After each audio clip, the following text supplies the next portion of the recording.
Do you know what separates a failed business exit from a highly profitable one? Do you want to maximize the value of your business? The Business Exit Stories podcast is the solution. Through a collection of stories told by the business intermediaries who facilitate those transactions, you'll receive the key takeaways from successful and, yes, some not so successful business exits. Now is the time to begin to position your business for an exit by implementing key strategies designed to maximize your enterprise value and help you achieve an exceptionally profitable exit. Today we have with us Gerald, an M&A advisor in the Dallas-Fort Worth area, sharing some of the truly unique stories with us that he has had in the last several years. On the podcast, we have discussed some of the concepts we'll chat about today, but in our past episodes, they have never been like the extremes that we're going to be talking about today. You really need to listen to these to see what can happen. For example, to wrap things up, Gerald shares how not having the right advisor on your team that can position the company to properly generate 10 offers. And when you have competition like this, the deal heats up, causing the offering price to escalate and the terms of the deal to get better for the seller. You'll learn when you have multiple offers, your position in negotiating is enhanced as the profit and deal terms can get better and better, and what you need to do to create this type of situation. This is Marvin L. Storm with the Business Exit Stories podcast. Today we're here with Gerald Kong. Gerald? Anyway, so let's move on, Gerald.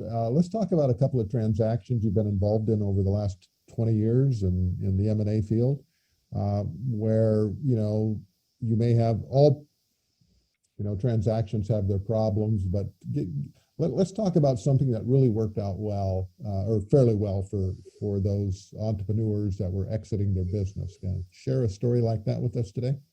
Well, when you and I first started talking about this podcast, one of the ones that came up to mind almost immediately was and it has a real good moral at the end of it, but it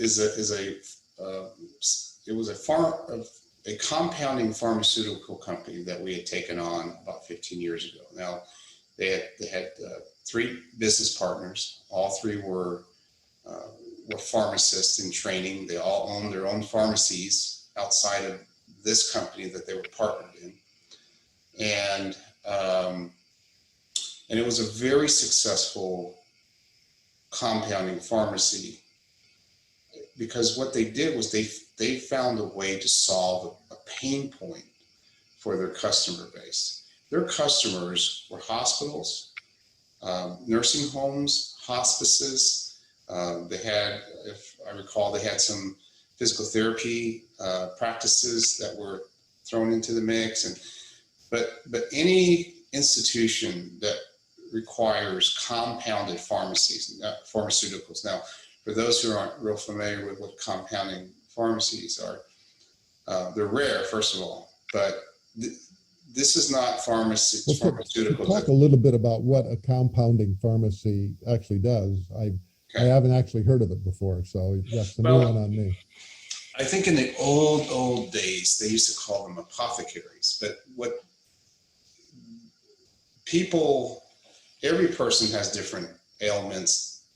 I mean, everyone who needs pharmaceuticals may not necessarily be able to use something off the shelf.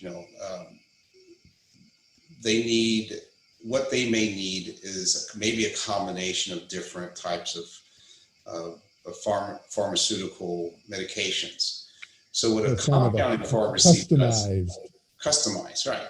So what a compounding pharmacy does is they actually have a special license, and they have to go through special training where they can actually go and take different ingredients and formulate a compounded pharmaceutical product for a specific patient. And this happens at a much larger degree than most people understand. And usually where you see that is going to be in places like in a hospital, where a doctor would come see a patient and say, look, we can't just give him hydrocodone. This guy, he's got some other issues. We need a compounded product here. And so they'll reach out to a compounding pharmacy and say, look, we need this mixture. And the standard off-the-shelf product has too much hydrocodone and not enough of this other, whatever. So the problem in that industry, though, is it takes time typically to compound. Yeah, everything is custom. Every order is custom. Right. It takes time. Yeah. So what they did was they said, look, why don't we find a way to not only compound quicker, but we're going to guarantee that our clients will get their compounded pharmaceuticals delivered same day. And that's what they did. So they had really a large network of hospitals and nursing homes and hospices where they delivered to on a daily basis. They created their own distribution network. They created a delivery system that was, arm's length. And they were growing. The company was growing every year. The three partners were really not involved in the business. Well, they were involved to the extent that they were providing guidance, but they had pharmacists on staff who filled all the scripts, who were compounding and filling the scripts. They had entire staff that would prepare and package. They had the staff they had a separate entity that was a logistics company that would distribute all the pharmaceuticals and meet their guarantee. So they were kind of like the Domino's of the pharmacy business. They had guaranteed delivery. Yeah, they really were. So it was just a beautiful model, but you could tell when we met with these guys. And it sounds like, when you're doing custom compounding of different pharmaceuticals, that it was probably fairly profitable because it could charge a premium. They had spectacular margins, just phenomenal margins. Yes, you're right. They could, because no one else could get it there in the same day, really. I mean, very few other compounding pharmacies could actually get it there next day, and there was a whole lot of. And it sounds like they weren't integral to the business. They had their staff and trained pharmacists on staff that would go with the business. Mm-hmm. No, it was just a beautiful, beautiful company, all the way around. We loved it. When we did our measurement. Now they tried to go to market. What you're telling me, Gerald, is that they didn't sell 97% of their pharmaceutical goods to one hospital. No, and they didn't. And the three partners, when they exited, didn't take the business with them. Yeah. Oh yes. So okay, so we went out and met with them. We just thought we loved it as a team. We thought it was a great fit for us, so we agreed to engagement. We took them to market, and literally within under a month, 3 weeks maybe, we had over 10 offers on the company. Now remember, they were listed with two other firms before us. But what we had 10 offers roughly within a matter of about 3 weeks. We ran a cycle. And so, the offers. Were these offers from financial buyers, strategics, private equity, all the above? What? Almost exclusively, they were private equity and strategic. And so we ran the cycle. And the price just kept going up and up, and the terms kept getting better and better. And then finally that's interesting when you say running a cycle. It's kind of like a private auction is what you're talking about. They just submit their bids. Well, we finally had to just put a deadline. But basically, yes, that's what it is. It's informing all the interested parties that there's multiple offers, and, and eventually here's a deadline, and we need to know where you stand. And what happened as we were going along the way, the offers just kept getting higher and higher and higher, and then the deal terms kept getting better and better and better. And so anyway, we finally. That's an interesting comment that you made there. Not only the price was going up, but the terms started to get better, which means what? More cash up front, less carry. More cash up front. Rate. Yeah, but better. I believe cash is king, so I'm always going to try to get more cash at the closing table. So the cash component was getting higher at the closing table. We're talking about relaxation of the deal terms, for example, less indemnification for our clients, less, shorter terms on the reps and warranties.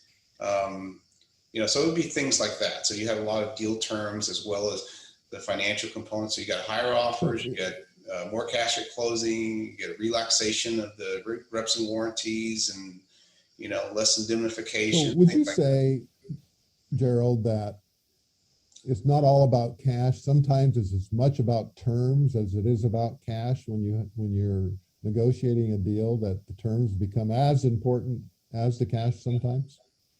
I'd rather take $2 million in cash than $10 million with a nickel down. So yes, right. Yeah, deal terms are highly critical. The structure, well, there's so many components. I mean, there's just not enough time to talk about one. Here's another issue, is that we spend an inordinate amount of time trying to structure tax mitigation for our clients. But that's a critical factor too. And in some cases, particularly if you're a C corporation, it could mean as much as a third of the total price of the business. Now, would you rather give that to the government, or would you rather put that in your bottom line? So we have ways that we can help mitigate the tax liability and weave it into the structure of the deal. That's one area I would have to say most sellers don't think about until it's too late, because you have to actually address those issues at the time of the LOI, because once the LOI is accepted and then we roll into a contract, it's too late. LOI is a letter of intent. So. Letter of intent, I'm sorry, yes. Sorry to throw acronyms out like that, but yes. Just a comment on that. Given the current environment that we're in with a new political administration here, and kind of the orientation and the philosophy of higher taxes, and especially looking at what is perceived by a lot of people as preferences to the upper 1%, giving preferable treatment on capital gains, of reducing or substantially, and in some cases aggressively, minimizing the capital gains treatment and increasing that rate. It's going to become a bigger issue in the future than it is today. I mean, by all measures, over the time that capital gains treatments have been, historically available, we're on the lower end of what capital gains have been. And now we're going to see that go to 24, 25, 28%, capital gains tax, and maybe as high as 35%, with capital corporate rates going up. So we just don't know what that landscape is going to be like. But one thing that we probably can say, though, and let me ask you, I mean, you deal with this every day. Is it a fair statement to say that tax treatment is going to be more critical in the future than it has been in the past, and that's going to have to be addressed? Well, tax treatment is always a critical factor, regardless of administration. We experienced some pretty nice times over the last few years in terms of the tax treatment, but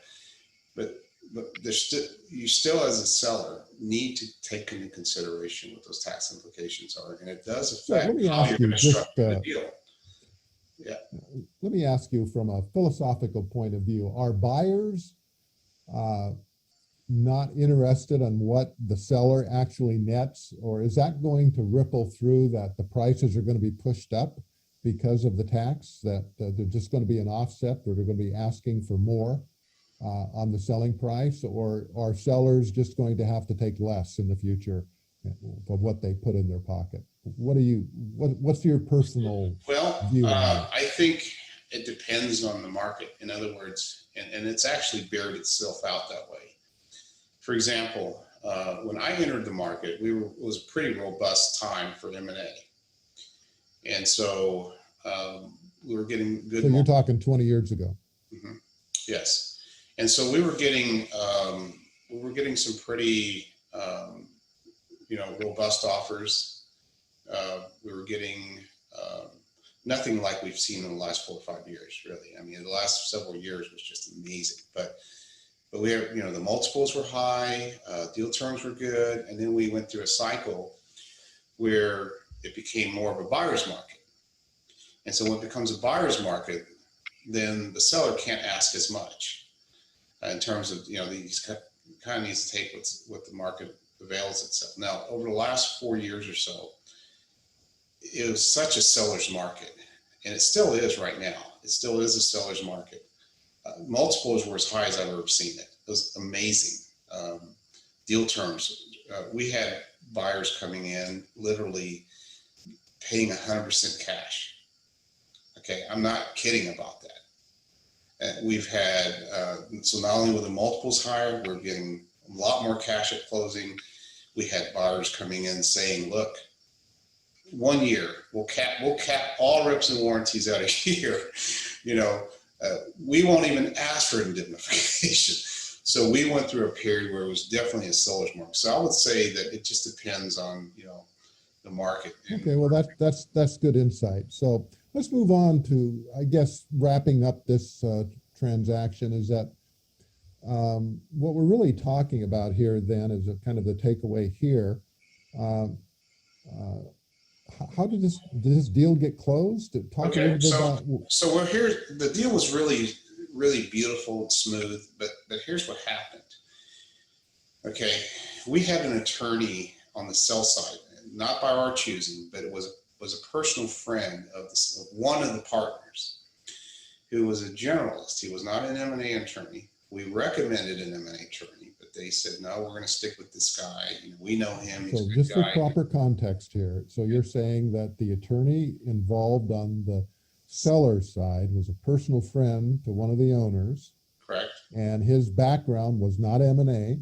Correct. It was kind of general law, contract law. Correct. And so we got to a point in the negotiations when we were getting to the contracting, and the buy-side attorney recommended certain reps and warranties, which in our experience was standard protocol. The limits, the requisites, everything was fairly standard. There were a couple things we had a little heartburn on. They changed it, but the general crux of it was fine. The attorney for the seller, though, applied contract law, not M&A standards, and dug his heels in and said it's unacceptable. Two different worlds. And just said, you know, I'm not going to allow my client to accept that, period. Just dug his heels in. And so what happened was I convinced the buyer and the sellers to hire a third-party M&A attorney to clear the loggerhead, to voice an opinion. This is someone that had no skin in the game, just to take a look at what was reasonable and totally neutral. Fair. Totally neutral. Totally neutral. Okay, well, that's a good idea. So this attorney came with a wealth of experience.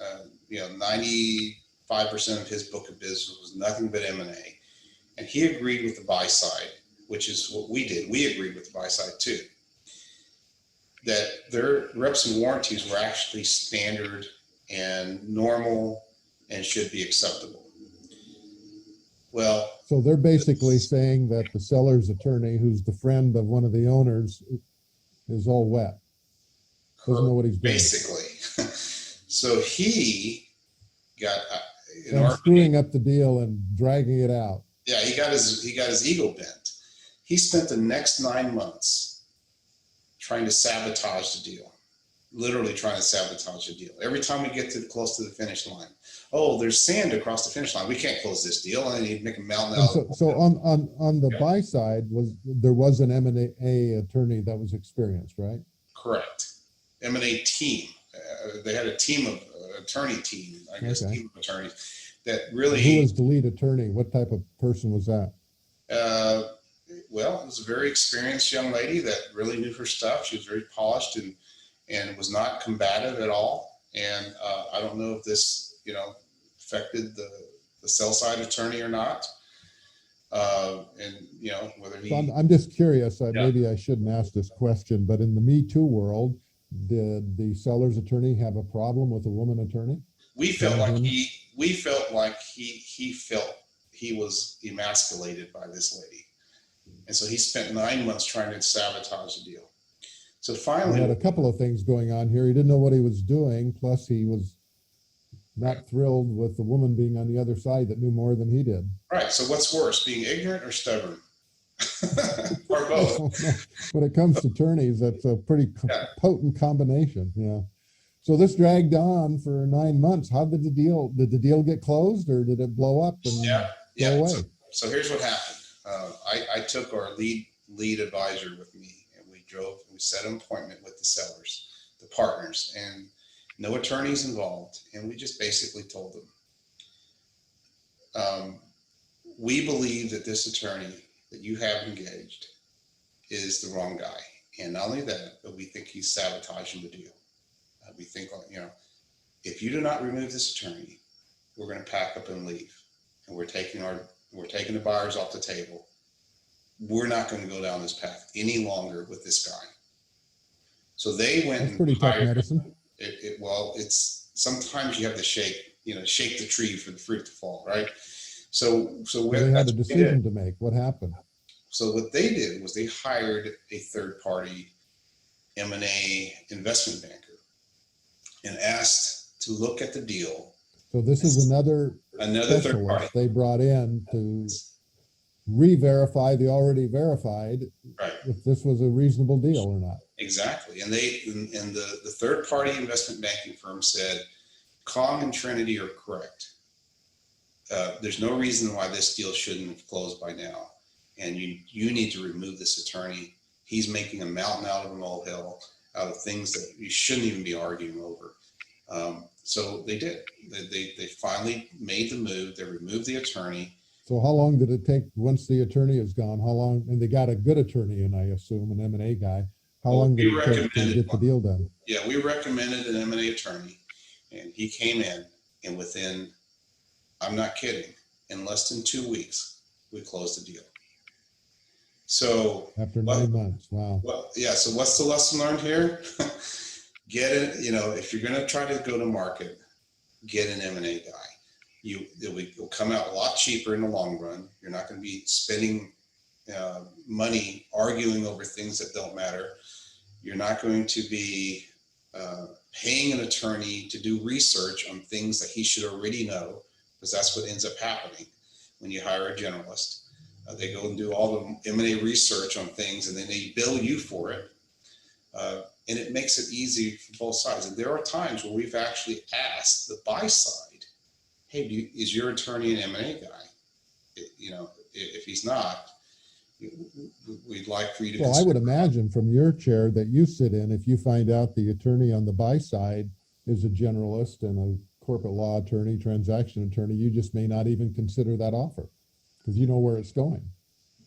Well, it just makes it easier all the way through, because now you have two attorneys who know what the germane issues are. They know what they should and shouldn't be digging their heels on. They understand the process. They know what the reps and warranty standards are. They know,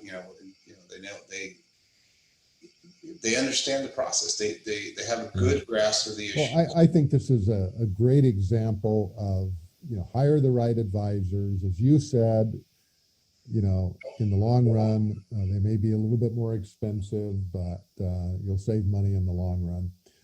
I heard someone tell me one time, it's, getting the right advisors, whether it's an attorney or anyone else on your team, you don't want a bicycle mechanic working on your Porsche. It's just not going to have a good outcome. So while they both might be mechanics, their level of competency and expertise is just not in the same realm or world. And correct. So that's right. Hiring the right advisors, attorneys, M&A advisors, financial people to surround yourself with is the big takeaway here, I think. And your life will be a lot easier. Well, this has been delightful, Gerald. I appreciate you taking the time. You obviously have a lot of experience. You've developed a an internal process to identify those key components that seller needs to prepare and position their business for, that buyers are going to be looking for, and you might as well get those things down because the questions are going to be asked, and if you have good answers, the transactions will go a lot smoother. So I appreciate your time. Gerald, if someone wanted to reach out and get a hold of you down there in the Texas, Fort Worth area, or any place around Texas, I guess, how would they reach out and get a hold of you? Well, our domain is trinitytransactions.com. Phone number is 972-238-8400. If they get to the website, they can certainly make an inquiry on one of the fields. We have some forms they can fill out, and it'll get to us, and we okay, well, cool. back. Yeah. Well, you've shared a lot of good insights with us here today, Gerald. I appreciate that. And so as we wrap it up here today, I would just like to have everyone know that the episodes coming up are going to be more interesting transactional stories like we've talked about here today, talking about those things that you need to do to position your business for an exit down the road. And you get the insights from people that are, do this on a day-to-day basis. So this is Marvin L. Storm with Business Exit Stories, and we'll see you on the next episode.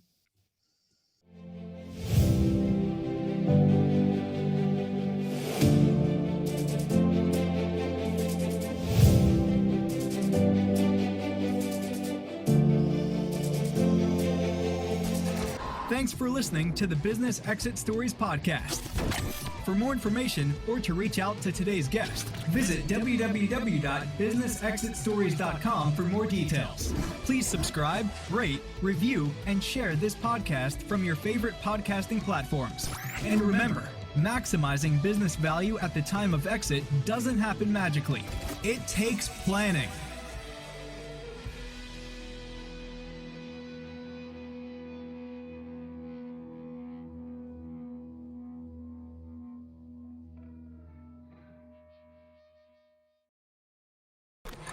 Thanks for listening to the Business Exit Stories podcast. For more information or to reach out to today's guest, visit www.businessexitstories.com for more details. Please subscribe, rate, review, and share this podcast from your favorite podcasting platforms. And remember, maximizing business value at the time of exit doesn't happen magically. It takes planning.